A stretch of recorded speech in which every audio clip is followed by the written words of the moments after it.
So my journey when it comes to learning to be content actually started where most of yours started that you can remember. Mine started in high school. I went to a high school that started in the 8th grade. It was 8th through 12th, not 9th through 12th. So we were all about this tall, okay? And so 8th through 12th grade, a long time ago. And I quickly, and everybody's looking for their group and their deal. And I realized real quickly that even though I was a good kickball player in our cul-de-sac, I was not an athlete in high school. So the athletes weren't gonna be my deal. And because they weren't my deal and they intimidated me, I did not like athletes. And then I realized I'm not smart. My parents told me I was smart. But then in high school, I realized my parents lied. I am not smart.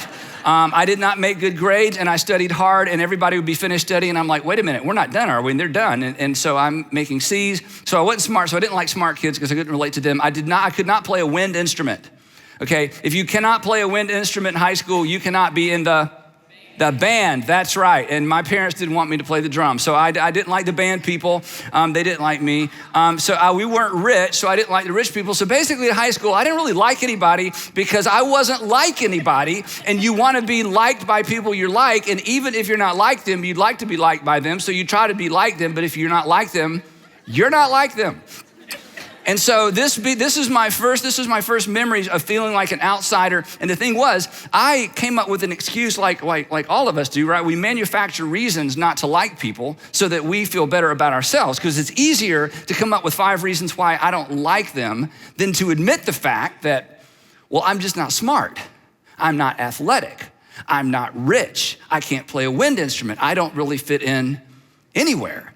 And then in the 11th grade, I had my big break. And I actually am feeling better about just kind of getting this off my chest. I think I've been carrying this a long time. In the 11th grade, I had my big break because our whole class, the 11th junior class, was supposed to do some kind of field day thing. I don't even remember. You kind of blank those things out because they're terrible.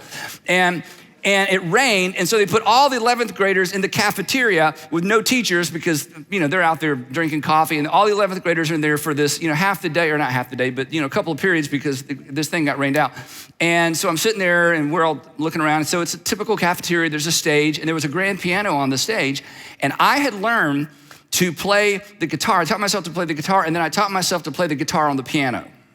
Does anybody know what it means to learn to play the guitar on the piano? Let me explain it to you. You don't know how to read music and you can't play the melodies, but you're nodding, you know what I'm talking about? So you play an octave in the left hand, that's like boom, boom, boom, that's like the bass, and then you just play chords with your right hand. And I learned to play, I could play any song that I'd heard. I had a great year. I didn't know how to read music, so I got up on the stage and I just started playing the piano. And of course it's loud and people came up around the piano, people I didn't know because I didn't know anybody because I didn't like anybody, nobody liked me. And so, and it was mostly girls. So this was like a win, right? And so they would ask for a song and I could pretty much play anything, not well, but well enough that everybody's singing. And suddenly I found my place in this world, right? Because there was something I was good at and I was liked and I liked being liked. And so I graduated from high school. I decided this is what I'm gonna do the rest of my life because I liked it and people liked it, that I liked it and I was good and I was getting better. And so I decided to major in music, went to Georgia State University, and I decided to be a music major. And so I did that first semester and second semester where you do all the stuff you have to do. And then I was gonna get into the core. And so I went to the music department and I thought I'm gonna find somebody, maybe I'll try out to be the pianist in the jazz band. Now understand, I could not read music, but that wasn't gonna get in my way because I could just listen to it and learn it and fake it. That was gonna be my plan. And if you know anything about music, you know how far that would have gotten me majoring in music at a university. So I'll never forget this. I was I don't know what the school's like now, it was a few years ago. So I'm in the basement and they all have these practice rooms with all these little studios with pianos. And I'm walking down the hall trying to find somebody to talk to. And I hear this jazz piano music that's like otherworldly. Like I'm listening, it's echoing down the halls. I'm thinking, what in the world? And I was hoping it was a recording. And there wasn't actually somebody at Georgia State University that could play that well, unless perhaps it was a teacher. And I go around a corner and there's some students standing out in the hall looking in this little practice room, and I get behind them and I look in and the room is full and there's a grand piano in there and there's a guy in there, I found out later his name is Jerome, and he was like, it was like butter, it was like magic, it was like, I think I will change my major. And I did. Because I could never be that good, and if I'm never gonna be that good, I'm never gonna make it, and it's just not gonna go well for me.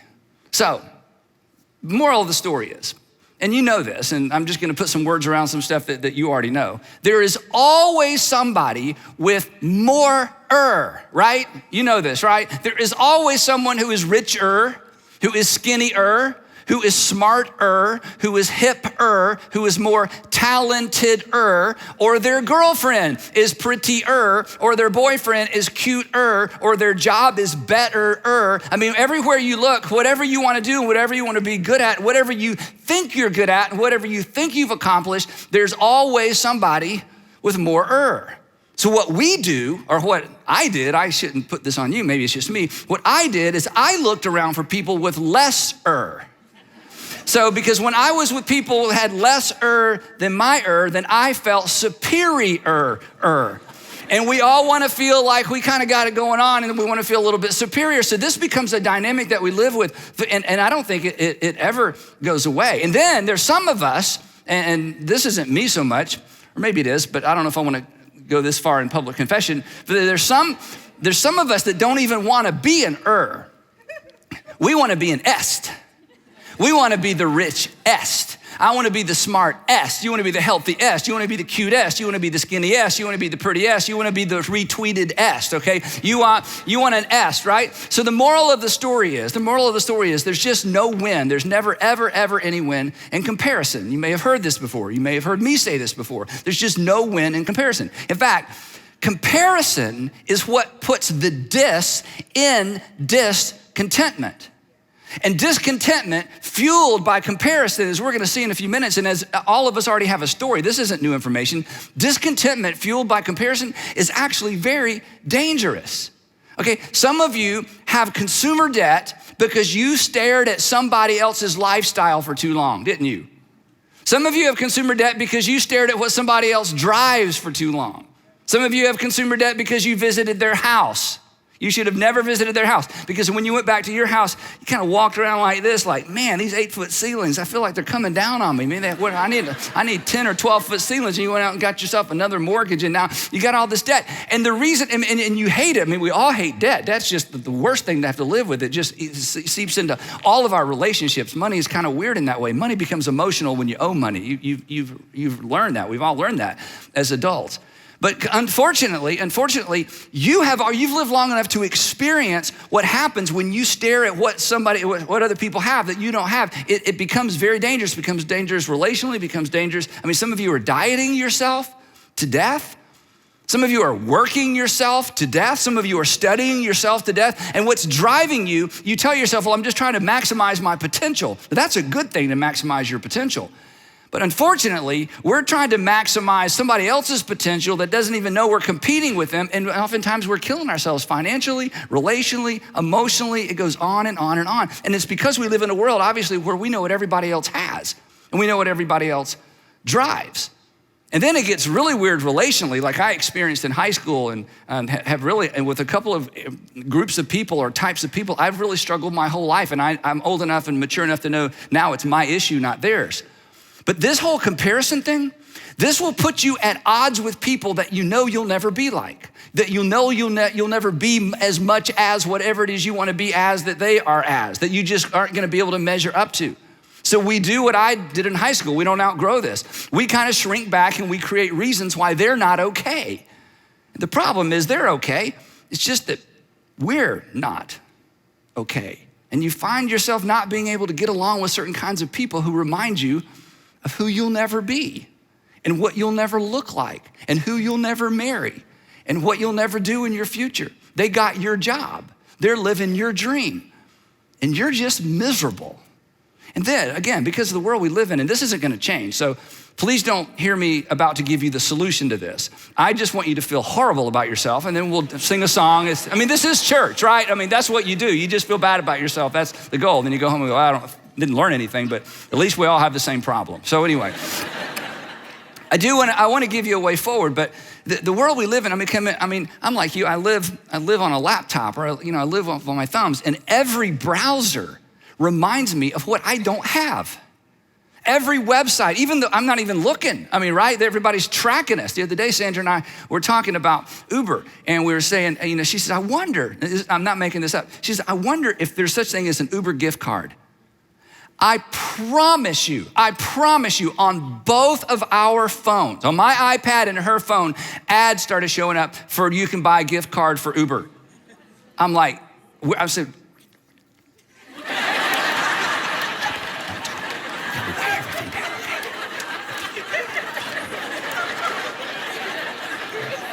I mean, you hear those stories and we laugh like, they're not that efficient. I'm telling you, unbelievable, right? So everywhere you look, you're reminded of what you don't look like. You're reminded of where you don't work out. You're reminded that there is not enough shiplap in the world to make you happy, right? I mean, we all know this. And now the worst thing, I wasn't an Instagram person, and again, this is how this works. All my preacher friends, because I'm a pastor and pastor of a large church, so I have friends who are pastors of large churches, and I had more Twitter followers than them. I mean, it doesn't really matter. I don't really look. But they had way more Instagram followers than me. And one day Sandra says, so-and-so has 150,000 Instagram followers. I'm like, oh, what? I'm like, oh my gosh, okay. And then now I'm like thinking about this all the time. And God in heaven's going, what? I called you to do, and what do you, and now even on Instagram, I'm trying to, be sane, but it's like now they're advertising stuff it's just everywhere. So the thing is, this isn't going away, and the point of the message isn't that culture's bad and we should need to abandon society and all come together and, live in a commune. That's not it. It's not going away. This is not a problem that can be solved, right? And then there's this, and then I'll try to get to something practical. Then there's the whisper. I don't know what else to call it. You might have a better name for this than me. I just call it the whisper. There's this voice. It sounds a lot like my voice. I don't know what your voice sounds like.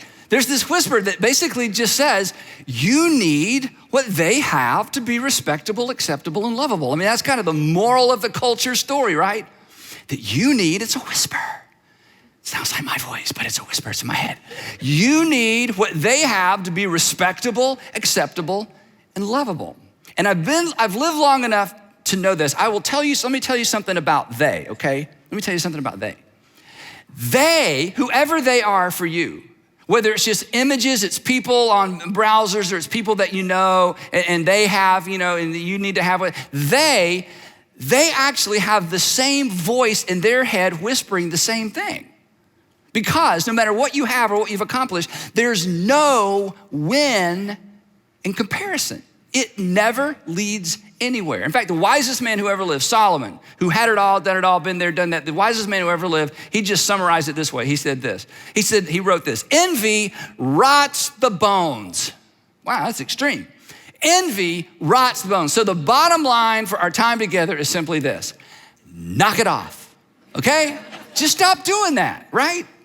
If only it were that easy. And I wish I could come out here tonight and say, let me tell you how this will never affect you again. I can't tell you how to make it go away, but I do want to tell you how to manage this tension because it's not going away. But it won't go away, but it does not have to control you. And it does not have to drive you. And as I was preparing for our time tonight, honestly, I found myself in sort of devotional mode going, God, I am so glad I'm talking about this because I need a reminder. Because even though I'm not in high school anymore, there are just other versions of the same thing, and it has the potential to ruin our lives. It has the potential to drive us crazy financially. It has the potential to make us less generous. Because as long as I'm trying to keep up with people I can't keep up with, I don't have any margin to give to other people. And I don't have margin to support the things that I want to support because I'm trying to keep up with people that don't even know I'm trying to keep up with them. So this isn't a problem that is ever solved, but this is a tension that we all have to learn to manage, especially if you're a Christian, especially if you're a Jesus follower, because this intersects with your relationship, with your Heavenly Father who has called you. This is an amazing thought. We're not gonna develop it, but it's just an amazing thought. Who called you, get this, according to His purpose. Wow, what if you missed God's purpose for your life because you were trying to keep up with a culture that's not even a thing, it's a myth? We're gonna see a word in just a minute that Solomon's gonna give us that helps us kind of personify this ghost, this vapor, this thing, this illusion that we all chase. This thing that has the potential to steal the joy of life, not a problem to be solved. So what I want to do in our few minutes that's left is my goal is to give you a mental line of defense. I know that sounds kind of technical and weird, a mental line of defense. In other words, a place that you can go mentally when you start drifting toward envy or discontentment emotionally.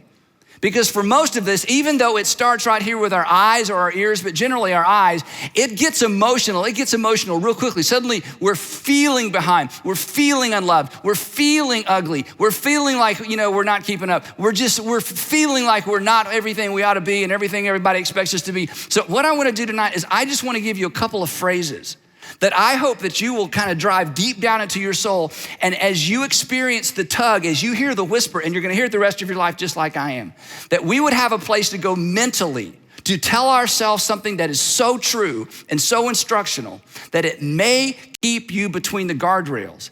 And if you're a Christian, it may help direct you toward God's purpose for your life.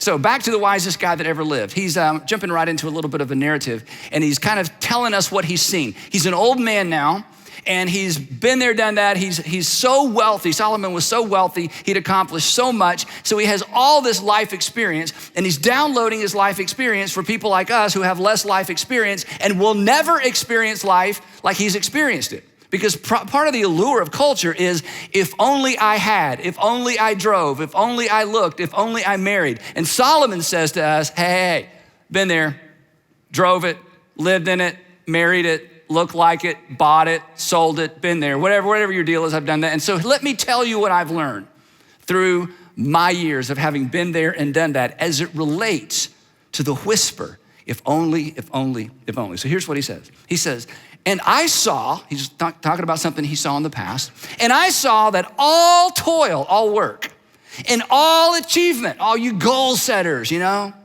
all toil and all achievement spring from one person's envy of another. It's like, what? He goes, yep, I've seen it. I know what's happening out there. This isn't new. This is 3,000 years old at least and older. In other words, he says, I looked around and I realized everybody is simply competing. Everybody is determining, this is shocking, this is embarrassing because this is so true. Everybody is determining where they are based on where everybody else is. Everybody is determining, to speak of it in a way that he would, that everybody, I look around and I notice that everybody is determining where they are based on where other people are. And then he says this too is meaningless. And then he gives us our phrase. Then he gives us this mental image. He gives us a phrase that I want you to memorize. I just want this to become part of your mental language. You know what a mental language is? It's stuff you don't necessarily say out loud. You just think it. And by the way, there are things that you should just think. They should never come out of your mouth. Okay, just a little lesson. Honesty is not saying everything that's true. That's foolish. You will have no friends. Honesty is not saying everything that's true. Honesty is just making sure that what you say is true. So are there some true things you should never say? But anyway, so I want to give you something that you say to yourself, or you may need to say out loud, but here's the phrase. This is so powerful. So I'm going to read the whole verse and then I'm going to add this last part.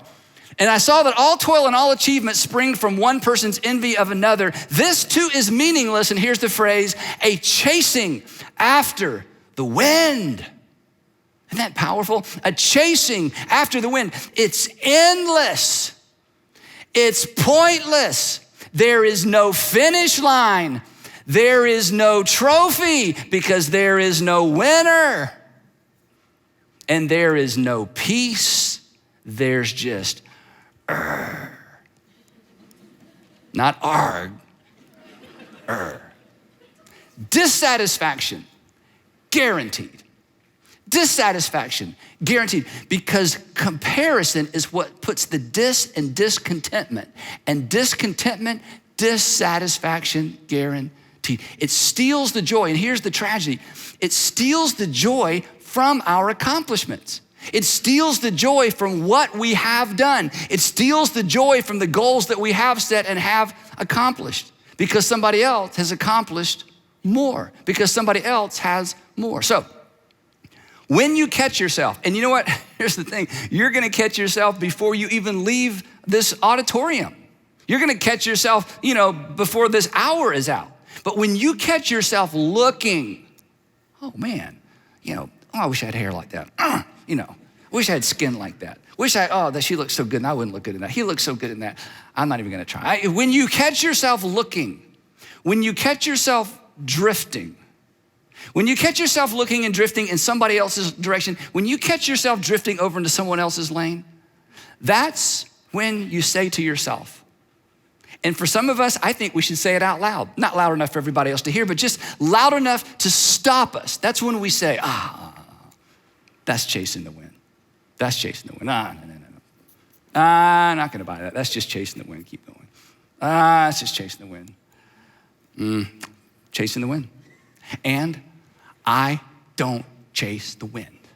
So I want us to say this out loud together, both of these phrases. You ready? Here we go. That's chasing the wind. One more time. That's chasing the wind. And I don't chase the wind. Do you? I mean, come on. This isn't a Christian religious thing. This is just a thing. Do you want to spend the rest of your life chasing the wind? No. Why? Because there's no win in chasing the wind. There's no win in comparison. There's no trophy. There's no finish line. There's no, I did it. You did what? I don't know. I just did it. I know.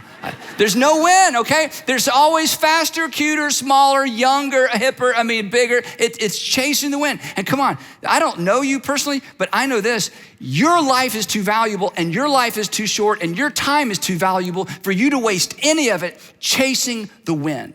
So the moment those emotions, those feelings of inadequacy and I'm not rich enough and I didn't measure up to what my parents thought, all that stuff, whoa. That's chasing the wind, and I don't chase the wind. Now, fortunately, Solomon's not through because he knows there's another side of this and he knows what some of us are thinking.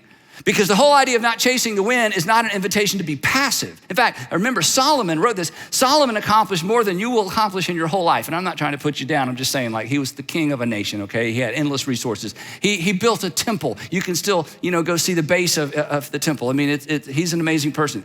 So he wasn't passive. He wasn't like, just live and let live. It doesn't matter. You live today and gone tomorrow. I mean, he said some things like that in Ecclesiastes. But in terms of his life personally, he accomplished a great deal. So here's what he says. He says, now don't take this to an unhealthy extreme.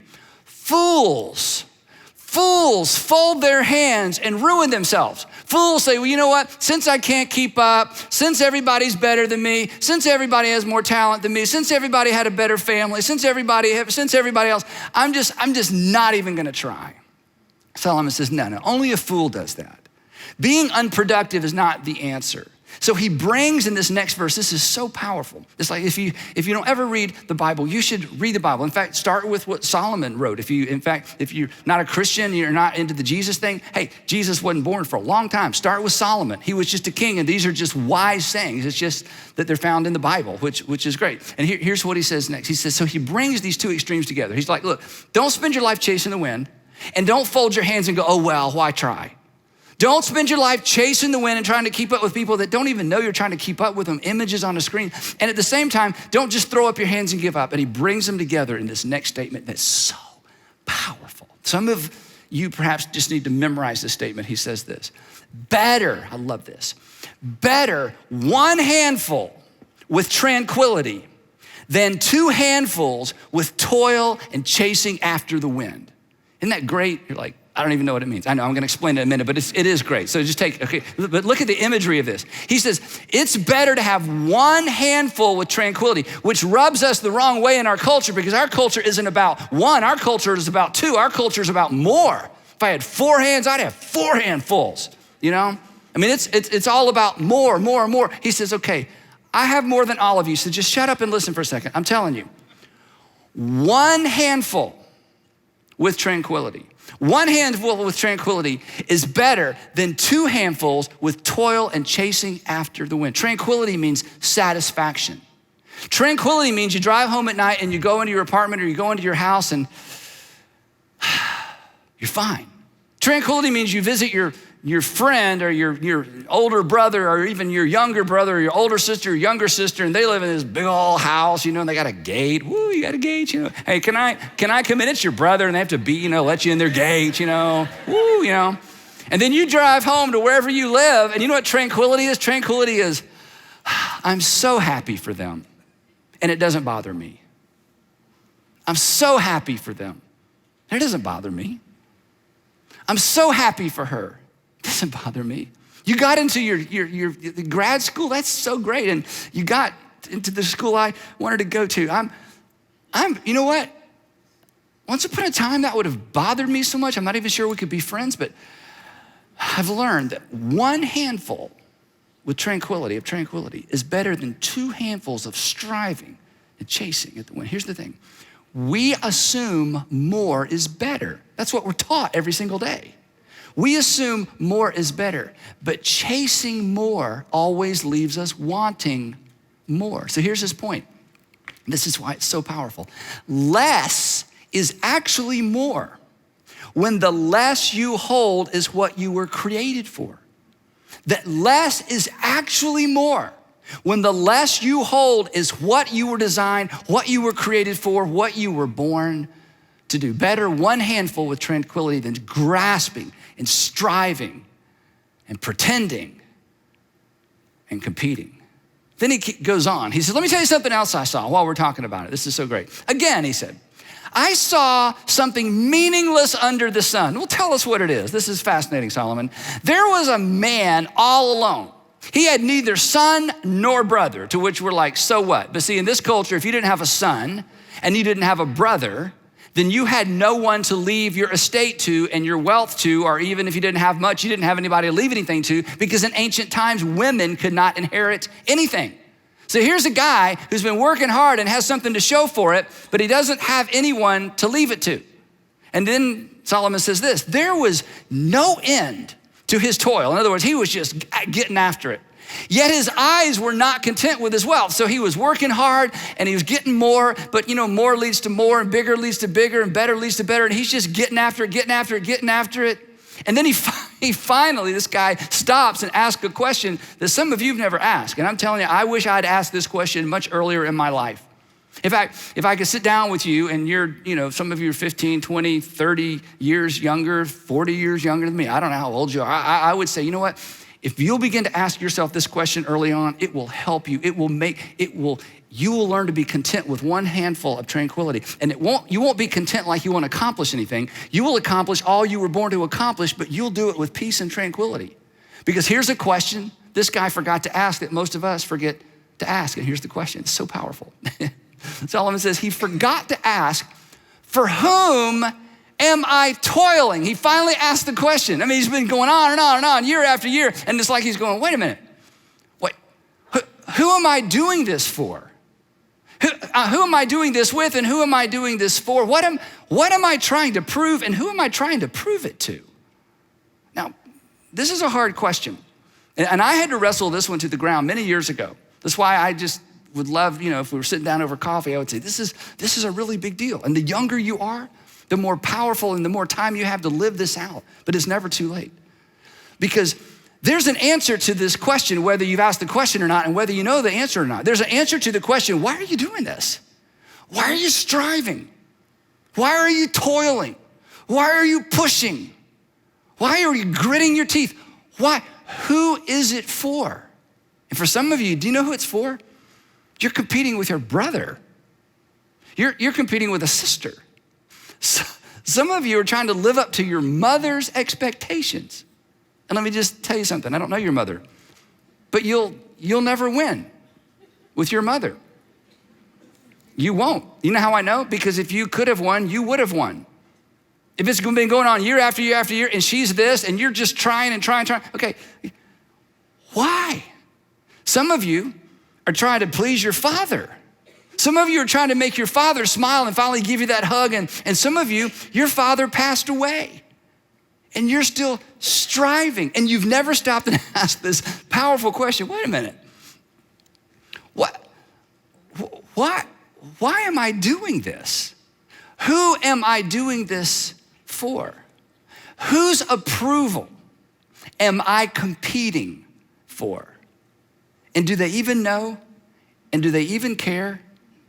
And would it even matter if they did? So here's a question, then we're moving on. For whom, to use his word, for whom are you toiling? And let me just give you a heads up. If you say, well, I'm doing it for me, probably not. Well, I'm just doing it for me, maybe. But before you just go there and move on, This is a question you need to wrestle to the ground. For whom are you toiling really? Because for some of you, when you are able to answer that question, it will free you up to be content with one handful of tranquility instead of two hands of if only, and when. He goes on. And why? This is so amazing. This is the same fictitious, this guy that Solomon knew that sort of represents, people, humanity.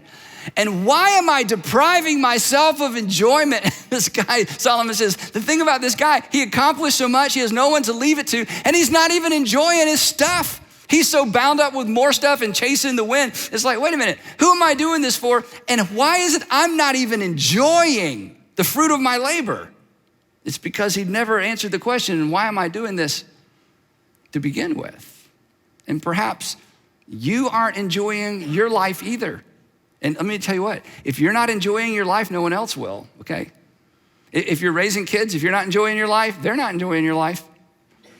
For some of you, I'm getting a little personal, the reason that your relationships are just kind of repeat, same thing, in the same way. If you're not enjoying your life, the people that you date aren't going to enjoy you. They're just not. If you're not enjoying your life, the people that are closest to your friends, they won't enjoy you either. They will sense your angst. In fact, they may have tried to tell you, and you're like, there's nothing wrong with me. I'm just ambitious. I'm just a goal setter. Well, no, you're something else, but I can't say that because Andy said don't say everything that's true. Just make sure what you say is true. So I'm not going to really tell you what, anyway. So, and then there's this, okay? Just to really, if you don't feel guilty enough or motivated enough, I hope you're motivated. Think about this. Isn't it true? I don't think you could argue with this. Somewhere in the world tonight, there are 1 billion people, or let's just be conservative. Somewhere in the world tonight are 500 million people that would look at your life and your circumstances and your body and where you live and what you drive and who you know, and they would consider you one of the luckiest people on earth. But you don't. And do you know why you don't? Because you don't know why you're toiling and striving, and you don't know who you're doing it for. One handful with peace and tranquility is so much better than 2 handfuls of grit and tension and a lack of peace. This too, he says, he's so honest, this too is meaningless. It's a miserable business. You will never find, you just have to trust me on this, or just figure it out for yourself, or think it through. You're smart, you know this. You will never be who you were born to be as long as you are looking over your shoulder at anybody else. Because the energy you expend and the energy I expend looking left and right and over my shoulder, that is energy God gave us to do what God has called us and created us to do. And if you're a Christian, as I said earlier, you'll never discover God's purpose for your life. You are so aware of God's purpose perhaps for other people's life, but you will never discover God's purpose for your life as long as you're distracted by someone else's success. Now, I grew up, as some of you know, I grew up with a very successful father, and in some circles, I grew up with a very famous father. And I had to figure this out for myself. And I wish I had asked some of these questions much earlier in my life, and I wish I had learned one handful of tranquility is so much better than 2 hands of striving and chasing after the wind. And I'll tell you somebody else who had to learn it in a similar way as well, somebody that all of you have heard of, and some of you know something about him, some of you know virtually nothing about him. His name's Joel Osteen, right? Joel Osteen's also a pastor. And I love Joel's story because maybe it's because I'm a preacher's kid and he was a preacher's kid, and he said something. I read his story, then I've only met him one time, and we had one conversation, and he was with a group, and he told his story, and I wrote something down. I'm gonna show you what he wrote down in just a minute. But his story, the 30-second version of his story is he dropped out of college and went back home to work for his dad editing video. His dad was a pastor on TV, and he would edit his dad's video. So that's what he did. He did not an extrovert, introvert, just wanted to edit video for his daddy, as he calls him, his daddy. And then his daddy got sick. was put in the hospital. They didn't have anybody to preach one Sunday. And so his family said, Joel, you need to preach. And he's like, I don't preach, I edit video. He'd never preached in his life. They said, no, you need to preach. And so his dad called him from the hospital, he said, and said, Joel, I just need you to preach for me Sunday. Everybody will love you. You're my son. They'll understand. He's like, Daddy, I don't have any sermons. His dad said, okay, Joel, you just pick one of my sermons that you really like a lot and just re-preach that. He said, 2 days later, I called my dad in the hospital, said, Dad, I can't find any of your sermons that I really like a lot. Yeah. But he finally picked one and he preached one and it was terrible. It was terrible. The next week, his father passed away. And his family came to him and said, Joel, we think God has his hand on you. You're to pastor and preach at this church. He's like, I preached one sermon and it was terrible. And Joel talked about how he tried to preach like his dad. He said, you're not gonna believe this. He said, I actually wore my father's shoes for the first few months that I preached, trying to figure this out. And then he said something I wrote down. And regardless of what you know about Joel Osteen, and regardless of what you think about Joel Osteen, I don't want you to miss this because this is so powerful. In fact, this next statement is why you've heard of Joel Osteen. He worked for his dad in secret for 17 years. This is what he said. He said, then it dawned on me, I have to run my race. I can't run my daddy's race or any other preacher's race. And he's been running his race ever since. And here's why I tell you that story. Look up here. You have to learn to run your race and quit chasing the wind. Back to Solomon. Here's what he says. A heart, this is the entire statement that I gave you the second part of at the beginning. Solomon says this, a heart at peace gives life to the body, but envy rots the bones. You cannot, I don't care how rich you are, poor you are, how good looking you are, where you live, who you're connected to, you cannot compare your way to peace. You cannot compare your way to peace. You cannot compare your way to tranquility. You can't win chasing the wind. God has given you a race to run. And you need to get in your lane and you need to focus and you need to stay there. Look to other people for inspiration and celebrate their success. You look to them for inspiration, but you don't look to them for imitation. When you see somebody knocking it out of the park, maybe somebody living your dream, somebody driving your car, somebody going to your school, getting your degree, you celebrate them. You say, I'm so happy for you, but I am running my race and I am staying in my lane. I'm not gonna waste an ounce of my energy resenting you. I'm not gonna waste an ounce of my life being jealous of you because I'm running my race in the lane that God has put me in. Jordan Peterson in 12 Rules for Life, a fabulous book. He says it this way, I love this quote. He says, compare yourself to who you were yesterday, not to who someone else is today. That is great advice, isn't it? If you've got to compare yourself to who you were yesterday, because if who you were yesterday is not as great as who you are today, then you're making progress. Compare yourself to yourself, but don't waste your life and waste your energy comparing yourself to other people. Count your blessings, not your neighbors. You know what? When you begin counting your blessings and you drop it into the context of how some people live in this world, you'll wake up every single day grateful. You'll go to bed every single night grateful. Every single night, every single morning. You will be grateful when you start counting your blessings rather than everybody else's. Here's the thing, please, because you only get one shot. Don't miss the life. Don't miss the life God has for you, and don't miss what life has for you. You will never experience your life fully. You will never experience your life fully until you embrace what is right in front of you. I've done it the right way, I've done it the wrong way. I wish I'd learned this earlier. You can begin today. So when your emotions start drifting, and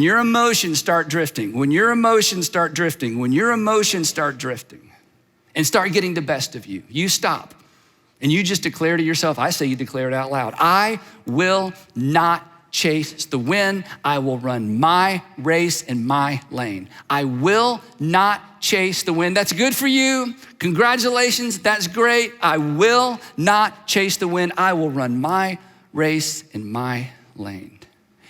And if you do, you will become the person God created you to be.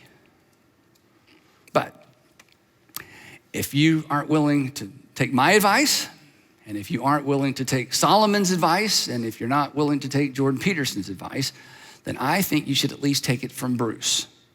Find your lane and run in it. Because after all, tramps like us, baby, we were born to run.